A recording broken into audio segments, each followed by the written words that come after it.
है जो अभी मतलब कि मून मिशन पे वो काम कर रहे हैं। हाँ, तो अगर उनकी इन कैपेबिलिटीज़ को देखा जाए तो मेरा नहीं ख्याल कि उनको इस वक्त जो है वो इस चीज़ की ज़रूरत होगी।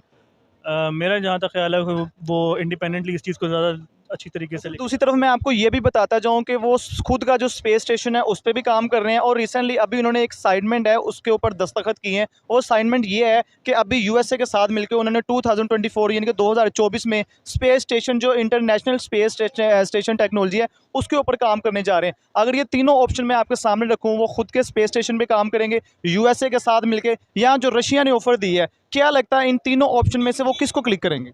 देखें, इन सारी चीज़ों का दारोमदार डिप्लोमेटिक रिलेशंस पे होता है कि किस जगह पे आपने क्या डिसीजन लेना है। लेकिन I think based on current situation वो अपना प्रोग्राम ज़्यादा अच्छा लेके चलेंगे।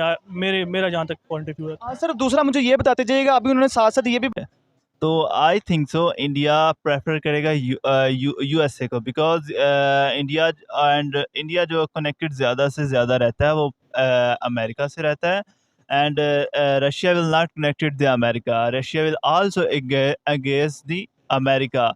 अगर इंडिया अमेरिका के खिलाफ जाएगा, so you we will very know about that कि इंडिया के साथ क्या हो सकता है। So that's why India will also connected with USA. Sir India के जो रिलेशन है आपको पता है रशिया के साथ अच्छे हैं, उनकी ऑयल जो ट्रेड है, इसके अलावा भी काफ़ी रशिया के साथ मतलब वो ट्रेड कर रहा है, एक्सपोर्ट इंपोर्ट का भी काम करता है। तो साथ साथ मुझे सर ये बताते जाइएगा, ये ऑफर उन्होंने किसी और ममालिक के लिए क्यों नहीं रखी? दूसरे ममालिक के लिए एक जगह पर इन्होंने ये स्टेटमेंट दी है जी, थाईलैंड जो है उनके पास इतना बजट नहीं है, ना वो दूसरा जो ममालिक है ब्राज़ील, ना उनके पास इतना बजट है। क्या आप इसकी इकोनॉमी स्टेबल को इसकी एक रीज़न, एक वजह समझती हैं कि स्पेशली उन्होंने इंडिया को इसमें इन्वॉल्व किया है या इंडिया के आगे ये स्पेशल ऑफर रखी है?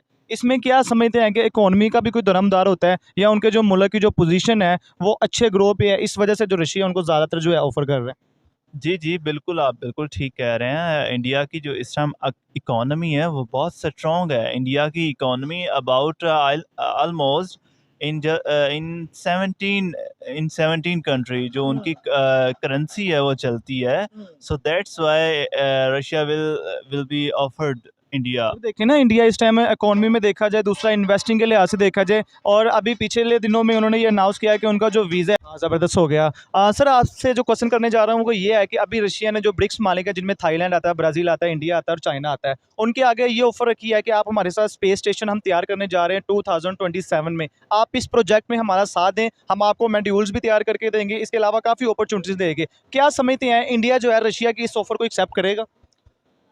मेरे ख़्याल से तो जहाँ तक देखा जाए इंडिया की सूरत हाल इस वक्त, उनकी इकोनॉमी इस वक्त बूम पे है और बहुत सारी चीज़ों पे वो ख़ुद काम कर रहे हैं। जिस तरह अभी वो मिशन मून, आई थिंक उसका हाँ, मिशन मून चंद्रयान के नाम से ना उन्होंने अपना एयरक्राफ्ट लॉन्च किया है, जो अभी मतलब कि मून मिशन पे वो काम कर रहे हैं। हाँ, तो अगर उनकी इन कैपेबिलिटीज़ को देखा जाए तो मेरा नहीं ख्याल कि उनको इस वक्त जो है वो इस चीज़ की ज़रूरत होगी। मेरा जहाँ तक ख्याल है वो इंडिपेंडेंटली इस चीज़ को ज़्यादा अच्छी तरीके से सर ले। दूसरी तरफ मैं आपको ये भी बताता जाऊँ कि वो खुद का जो स्पेस स्टेशन है उस पे भी काम कर रहे हैं और रिसेंटली अभी उन्होंने एक असाइनमेंट है उसके ऊपर दस्तखत किए हैं। वो असाइनमेंट ये है कि अभी यूएसए के साथ मिलकर उन्होंने 2024 यानी कि 2024 में स्पेस स्टेशन जो इंटरनेशनल स्पेस स्टेशन टेक्नोलॉजी है उसके ऊपर काम करने जा रहे हैं। अगर ये तीनों ऑप्शन मैं आपके सामने रखूँ, वो खुद के स्पेस स्टेशन पे काम करेंगे यूएसए के साथ मिलकर, या जो रशिया ने ऑफर दी है, क्या लगता है इन तीनों ऑप्शन में से वो किसको क्लिक करेंगे? देखें, इन सारी चीज़ों का दारोमदार डिप्लोमेटिक रिलेशंस पे होता है कि किस जगह पे आपने क्या डिसीजन लेना है। लेकिन I think based on current situation वो अपना प्रोग्राम ज़्यादा अच्छा लेके चलेंगे।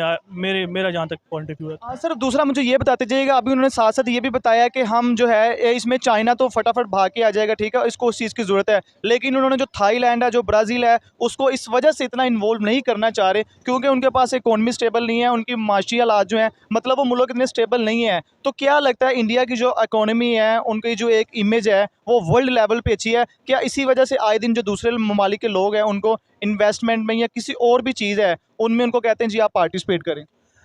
वर्ल्ड इमेज अच्छी है नहीं, अच्छी हो रही है क्योंकि वो कंटिन्यूस वर्क करते जा रहे हैं अपने गेम की तरफ।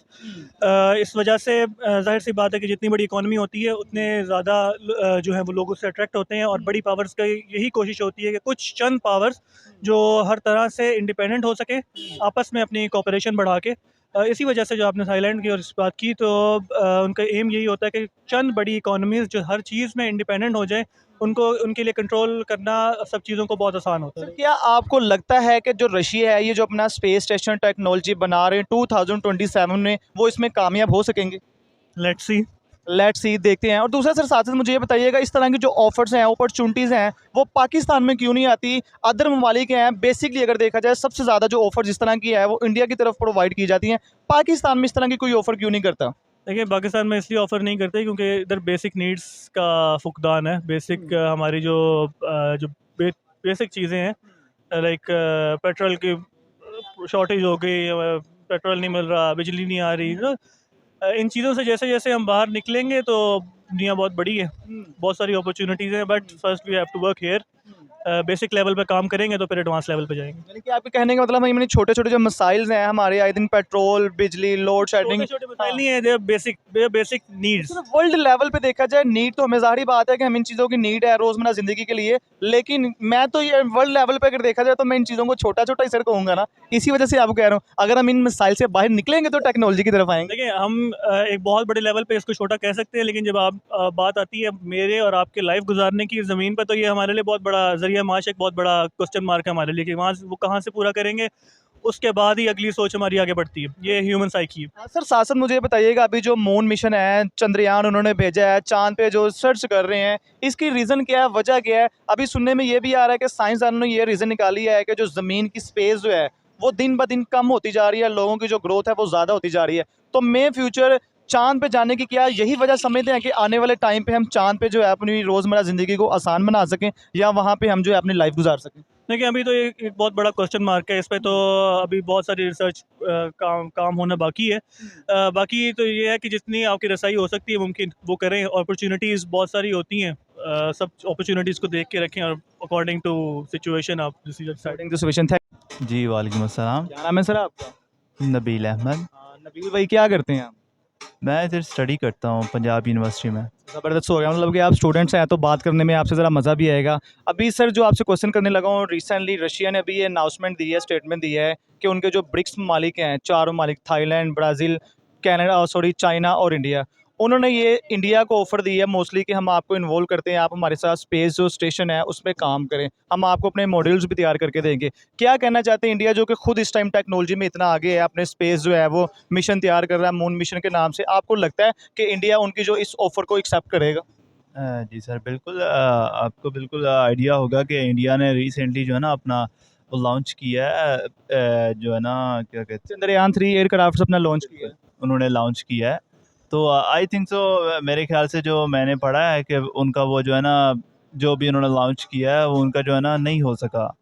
सो इस एक्सपीरियंस की वजह से, क्योंकि उनके पास इतना एक्सपीरियंस नहीं है, नो डाउट उनके पास टेक्नोलॉजी के हवाले से वो बहुत एडवांस है, नो डाउट, बट रशिया के साथ आई थिंक सो वो ज़रूर ज़रूर ज़रूर कनेक्टेड होंगे क्योंकि रशिया इस हवाले से बहुत एडवांस है। एंड मेरी ओपिनियन यही है कि इंडिया उसके साथ कनेक्टेड होगा क्योंकि रशिया ने ये बात की है उनसे कि हम जो भी मॉड्यूल्स वगैरह जो भी सब कुछ है ना वो हम उनको खुद बना के देंगे, तो उसमें इनको बहुत सारा प्रॉफिट और बहुत सारी इनकी जो है ना इन्वेस्टमेंट वगैरह इनको बहुत फ़ायदा होगा, मतलब इनको बहुत सारे बेनिफिट्स मिलेंगे। That's why he will connected, India will connected Russia. Sir साथ साथ मैं आपको ये बताता जाऊँ इंडिया ने रिसेंटली अभी इस स्टेटमेंट पे साइन भी किए हैं कि वो यूएसए के साथ मिलकर जो है एक खुद का स्पेस स्टेशन बनाने जा रहे हैं। अब वो खुद का स्पेस स्टेशन बनाए यूएसए के साथ मिलकर बनाएंगे, क्या लगता है यहाँ जो रशिया की ऑफर है उसको एक्सेप्ट करेंगे? इन तीनों सूरतों हाल को अगर मैं आपके सामने रखूँ फिर क्वेश्चन करूँ, फिर आप क्या कहेंगे, वो किस चीज़ को ज़्यादा रेफर करेंगे? सर बिल्कुल प्रेफरली बात करूँगा, अगर अगर तो ये बात है तो अगर इंडिया को यूएसए की ऑफ़र मिल रही है तो I think so India prefer करेगा यूएसए को, बिकॉज इंडिया जो कनेक्टेड ज़्यादा से ज़्यादा रहता है वो अमेरिका से रहता है, and Russia will not connected the America, Russia will also against the America. अगर इंडिया अमेरिका के खिलाफ जाएगा, so you we will very know about that कि इंडिया के साथ क्या हो सकता है, so that's why India will also connected with USA. Sir India के जो रिलेशन है आपको पता है रशिया के साथ अच्छे हैं, उनकी ऑयल जो ट्रेड है इसके अलावा भी काफ़ी रशिया के साथ मतलब वो ट्रेड कर रहा है, एक्सपोर्ट इंपोर्ट का भी काम करता है। तो साथ साथ मुझे सर ये बताते जाइएगा ये ऑफ़र उन्होंने किसी और ममालिक के लिए क्यों नहीं रखी? दूसरे ममालिक के लिए एक जगह पे इन्होंने ये स्टेटमेंट दी है जी, थाईलैंड जो है उनके पास इतना बजट नहीं है, ना वो दूसरा जो ममालिक है ब्राज़ील, ना उनके पास इतना बजट है। क्या आप इसकी इकोनॉमी स्टेबल को इसकी एक रीज़न, एक वजह समझते हैं कि स्पेशली उन्होंने इंडिया को इसमें इन्वॉल्व किया है या इंडिया के आगे ये स्पेशल ऑफ़र रखी है? इसमें क्या समझते हैं कि इकोनॉमी का भी कोई दरमदार होता है या उनके जो मुल्क की जो पोजीशन है वो अच्छे ग्रो पे है, इस वजह से जो रशिया उनको ज़्यादातर जो है ऑफर कर रहा है? जी, जी, बिल्कुल, आप बिल्कुल ठीक कह रहे हैं। इंडिया की जो इस टाइम इकोनॉमी है, वो बहुत स्ट्रॉन्ग है। इंडिया की economy about almost in 17 country जो उनकी करेंसी है, वो चलती है। So that's why Russia will be offered India. तो देखिए ना इंडिया इस टाइम इकोनॉमी में देखा जाए, दूसरा इन्वेस्टिंग के लिहाज से देखा जाए, और अभी पिछले दिनों में उन्होंने ये अनाउंस किया है कि उनका जो वीज़ा है वो 47 जो ममालिक है उनमें वो फ्री अप्लाई कर सकता है, फ्री वहाँ पे यानी कि वो अप्लाई कर सकते हैं, जा सकते हैं 47 ममालिक। और छोटी मोटी बात नहीं है, क्यों है? क्योंकि उनका बैकग्राउंड अच्छा है, मुल्क की पोजीशन अच्छी है। इस बारे में आप क्या कहना चाहते हैं? सर, इस बारे में ये मैं कहना चाहता हूँ कि उनकी जो सबसे पहले उनके जो प्राइम मिनिस्टर हैं, उन्होंने हर चीज़ को एक बिल्कुल ठीक तरीके से, बिल्कुल अच्छे तरीके से जो है उसको ठीक रखा हुआ है। और उनके जो ब्यूरोक्रेट्स हैं, उन्होंने बहुत अच्छे से काम किया है। और सबसे बड़ी बात है उनका एजुकेशन सिस्टम। वो एजुकेशन सिस्टम में वो स्टूडेंट्स जो हैं, वो स्टूडेंट्स बनाते हैं, वो स्टूडेंट्स आई मीन टू से बनाते हैं या फिर उनको पढ़ाते हैं।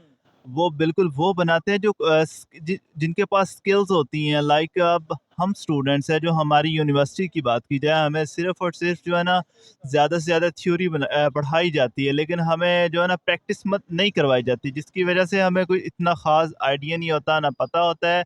लेकिन वहाँ पे प्रैक्टिस करवाई जाती है, बाकायदा उनको बताया जाता है और उनको ज़्यादा से ज़्यादा टेक्नोलॉजी की जो है ना इन्फॉर्मेशन दी जाती है, उसके बारे में बताया जाता है, जो कि हर इंसान के लिए इस टाइम बहुत ज़्यादा ज़रूरी है। और दुनिया में अब जो ऑनलाइन काम है वो सबसे ज़्यादा है। और हमारे कंट्री की सूरत-हाल देखी जाए तो इस हवाले से हमारी कंट्री बहुत पीछे है। So that's why. सर क्या बात है कि हम अपने एजुकेशन पे काम करें, किस सेक्टर पे काम करें, आईटी पे करें, जिसके बदले में हम अपनी जो टेक्नोलॉजी उसको आगे लेके जाएँ। एजुकेशन हमारा और इंडिया का क्या समझते हैं डिफरेंस है, क्या वजह है? जी, एजुकेशन के हवाले से इंडिया और पाकिस्तान का बहुत ज़्यादा डिफरेंस है। डिफरेंस ऐसे है कि यहाँ पे बच्चे आते हैं, लाइक स्टूडेंट्स आते हैं, पढ़ने के लिए आते हैं। जो पढ़ने के लिए आते हैं, सबसे पहले बड़ी बात है कि जो एक गरीब स्टूडेंट है, वो यहाँ के जो है ना एक्सपेंस वगैरह वो अफ़ोर्ड नहीं कर पाता, वो बेचारा छोड़ जाता है। और जो हमारे जैसे हैं, लाइक हम पढ़ने के लिए आते हैं, हम ठीक-ठाक फैमिली से होते हैं, और हमें जो पढ़ने के लिए चीज़ें दी जाती हैं, हमारे टीचर्स होते हैं, वो हमें जस्ट एंड जस्ट थ्योरी वगैरह पढ़ाते हैं। थ्योरी पढ़ा के हमें जी के बताते हैं, ये नोट्स हैं आपके पास, आप इनको रट्टा लगाएँ, एंड दैट हम आपका जो है ना पेपर लेंगे एंड दैट विल बी आपको हम क्लोज़। क्लियर कर देंगे, यानी कि हाँ। पाकिस्तान में सबसे बड़ी प्रॉब्लम यही है कि रट्टा लगाएँ और अगली क्लास में अगले पार्टिसिपेट आप कर लें, यानी कि रट्टे के तौर पे सारा काम चल रहा है। जी। कोई प्रैक्टिकल नहीं है, कोई यानी कि वो प्रैक्टिकल ग्रो नहीं कर रहा है यहाँ पे। और सर मुझे साथ-साथ ये बताते जाइएगा, क्या आपको लास्ट में मुझे एक पैगाम दें इंडिया के लिए, जो रशिया ने उनके ऊपर ऑफ़र रखी है, इससे उनको बेनिफिट्स क्या होगा? अगर उनके लिए लास्ट में कोई मैसेज दें, कोई प्यारा-सा। जी, अगर रशिया के साथ इंडिया कनेक्टेड रहती है तो उनके लिए बहुत सारे बेनिफिट्स भी हैं, और बेनिफिट्स के अलावा उनको जो है ना नुकसानात भी होंगे। नुकसानात आपको मैं ऑलरेडी पहले बता चुका हूँ कि क्या उनको नुकसानात होंगे। तो बेनिफिट्स ऑलमोस्ट ये हैं कि उनकी जो ट्रेड है वो बहुत बढ़ जाएगी। उनको और बेनिफिट्स ये होंगे कि जो वो काम कर रहे हैं, लाइक उन्होंने एक पहले रॉकेट लॉन्च किया है। तो उसके हवाले से उनको बहुत सारी इन्फॉर्मेशंस मिलेंगी। वो एक अपना जो है ना क्या कहते हैं, वो अपना स्पेस स्टेशन जो है वो, हाँ, वो बनाने जा रहे हैं। बिल्कुल, वो अपना स्पेस स्टेशन भी बना सकते हैं, बिकॉज़ उनको सारी टेक्नोलॉजी और ये जो भी चीज़ें हैं, रशिया प्रोवाइड कर देगा, सो उसके बाद वो अपनी भी ये चीज़ें बना सकते हैं और वो अपनी जो भी चीज़ें मतलब ऊपर लेके जाना चाहते हैं स्पेस में, वो कर सकते हैं। सर हम तो देखें ना, कोई भी रॉकेट लॉन्च करते हैं, फिलहाल अभी तक मेरी नज़रों में नहीं आया कोई हमने मिशन मून के नाम से भेजा हो। इवन कि हम जब भी कोई इस तरह का जो मिशन है प्लान करते हैं, तो पार्ट्स जो हैं हम बाहर से चाइना से मंगवा रहे हैं, अमेरिका से मंगवा रहे हैं, पार्ट्स वहाँ से लाते हैं, मैन्युफैक्चर यहाँ पे करते हैं। क्या वजह समझते हैं इस तरह की जो रशिया ने इंडिया के साथ ऑफर या दूसरे जो ब्रिक्स मालिक हैं उनके ऑफर रखी है, पाकिस्तान की तरफ इस तरह की ऑफर क्यों नहीं आती? सर बेसिकली सबसे पहली बात है हमारे प्राइम मिनिस्टर के बारे में। प्राइम मिनिस्टर जो है और हमारे एजुकेशन सेक्टर की बात, फिर दोबारा एजुकेशन हाँ सर, सेक्टर ये तो देखा जाए कि एजुकेशन को लेके तो बहुत फ़र्क है, ये मैं खुद फील करता हूँ कि बहुत ज़्यादा डिफरेंस है। इंडिया के एजुकेशन को ले लें और पाकिस्तान के एजुकेशन ले लें, इसमें तो बहुत डिफरेंस। ये तो आपने बात बिल्कुल 100% ठीक ही है ना। तो जो दूसरा मैं आपसे ये क्वेश्चन कर रहा हूँ कि क्या वजह है मुल्क इतना हमारा स्टेबल नहीं है कि जो दूसरे ममालिक के लोग हैं, कोई भी हो, खाली स्पेस टेक्नोलॉजी नहीं होगी, इन्वेस्टिंग के लिहाज से देखा जाए, किसी भी लिहाज से देखा जाए, तो वो पाकिस्तान को क्यों नहीं इन्वॉल्व करते? सर मैं बिल्कुल वही बात बता रहा हूँ। लाइक अगर हमारे पास कोई अच्छे स्टूडेंट है, ब्रिलियंट स्टूडेंट्स है, तो उनको जॉब्स मिलती ही नहीं है। गवर्नमेंट की जॉब अगर उन्हें मिलेगी नहीं तो वो अच्छे लेवल पे गवर्नमेंट को कैसे आगे लेके जाएंगे। हमारे गवर्नमेंट के जो एम्प्लॉयज़ होते हैं माशाल्लाह से उनकी इतनी सैलरी नहीं होती कि उनका दिल नहीं करता कि ऐसे मतलब अच्छे से काम करे, क्योंकि एक पर्सन है, उसकी ज़रूरियात जब तक पूरी नहीं होंगी वो एक नई सोच कैसे सोचेगा। वो इसी में डूबा रहेगा कि मैंने खाना कैसे बनाना है, मैंने अपने घर के सारे काम कैसे पूरे करने हैं। इसी वजह से हमारा पाकिस्तान जो है वो ऊपर नहीं जा रहा। हमारी हुकूमत को ये चाहिए कि हमारी जो एम्प्लॉयज़ हैं, जो हमारे स्टूडेंट्स हैं, इनको इतना रिलीफ दिया जाए कि वो इस चीज़ से हट के सोचें और इस चीज़ के बारे में, इस चीज़ को एक बार छोड़ के एक नई चीज़ को बनाने के बारे में, एक नई इन्वेंशन की तरफ जाएँ और ये हमारी हुकूमत को करना चाहिए। सर हुकूमत तो तब करेगी ना जब हमारे पास क्या नाम लेते हैं ज़राए होंगे, वसाइल होंगे। अब आपने जैसे बात की कि हम जो है मुल्क में अभी इन्हीं मसलों में फंसे हुए हैं कि रात को खाना कैसे खाना है, पेट कैसे भरना है। तो जब इस गुर्बत से इन चीज़ों से बाहर आएंगे तो हम टेक्नोलॉजी की तरफ आएंगे ना।